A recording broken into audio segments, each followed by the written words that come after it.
it's a model for us to follow when we find ourselves in a difficult situation.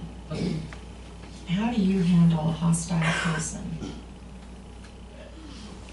Does I do anyone it at want work. to share? I do it at work a lot You do? with hostile people. Really? Oh yes. In billing or just patients don't feel well. Uh-huh. Like my mom always says, Yeah. just kill them with kindness. Yeah, and I always have to just kill Yeah. them with kindness. Yes. And you know what? The hostile ones, when they're arguing with you and you just keep smiling and you try to say it to them, finally they just give up. Soft answer turns away wrath. That is. I just What are said, we gonna I just do? used that scripture. You did? A kind word turns away wrath. Yeah. You know, how do you fight with someone that's not gonna fight with you? Oh, yeah. That's the way Warren is. It makes me mad. Stand up and fight like a man. Stop being nice. Oh, I'm telling tales on myself. He won't fight. He just flat won't fight. How do you fight? And what if you want to fight and you can't, or you just stop? You can't. I mean, where are you gonna go with it? I like confrontation. You like confrontation? You do? I do. Okay, tell me why. Because a kind word, you just feel that when you speak to them humbly and your body language is humble, then you just, that attitude or whatever you want to call it that they have, you just see it Okay, soften. so you like, Softens. when there is confrontation, you like to soften it, Diffuse it, to yeah. watch it. That's a good word, diffuse, right. It is kind of nice to I'm just see that. straightforward, so, Yeah. you know, I like it. In a good way. It ministers healing to that person, It does. really. And You know, I've found that Facebook brings out the worst in us.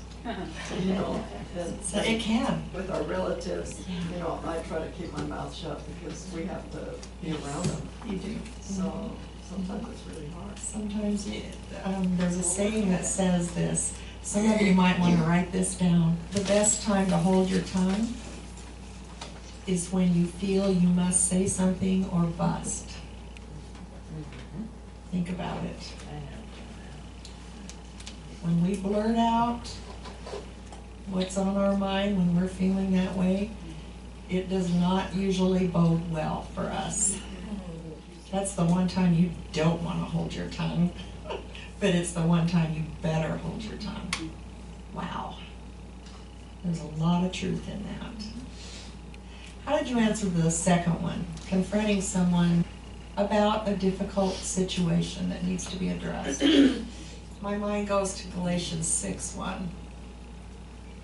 And it says, to restore such a one in a spirit of gentleness, lest you too be tempted. Can we not learn from that? This is how Esther operated. She was so careful and so gentle. And you know, we don't read about the book of Esther to gain knowledge about Esther. We read it to see what God has for us in our own actions and our own behaviors. And we have her as our model. And what a wonderful model. And so God's intention in giving us this story here is not just to entertain us, but what are we going to learn? How are we going to change as a result of reading it? You know, I think about Esther and what her life was like, you know, being adopted by her uncle and losing her parents. I just wonder how rough her life was when she was young, to teach her some of these compassions and Right. things, you know. Because you do learn from your life's experiences. And what Hopefully. is it that made her that way? I know God was in it, but He was, but he was in those things he allowed into her Right. life that brought Right. those qualities to light. Wouldn't you love to know? We'll have to just watch the movie. You know, we do. We read the word, and there's so much that is not said that if you stop and you slow down and think about it. Francine Rivers does that all the time. She pulls things out, you know, concepts and then she develops them. She has written a story, and it wasn't about Queen Esther, but it was about a young woman, and her name was Hadassah. And she was attacked by the lions. she was attacked. She went to the arena because she was a Christian. Gosh.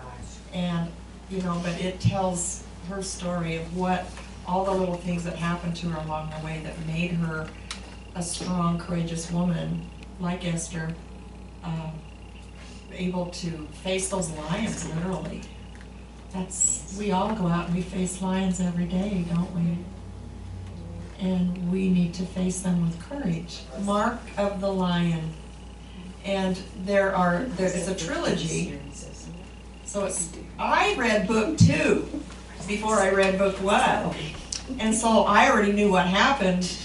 And so then it was like, I had that same question, Georgie. Why was she that way? Why was she able? Then I realized that it was book 2. I didn't know that in the beginning.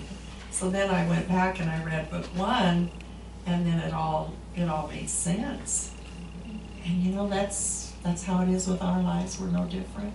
I am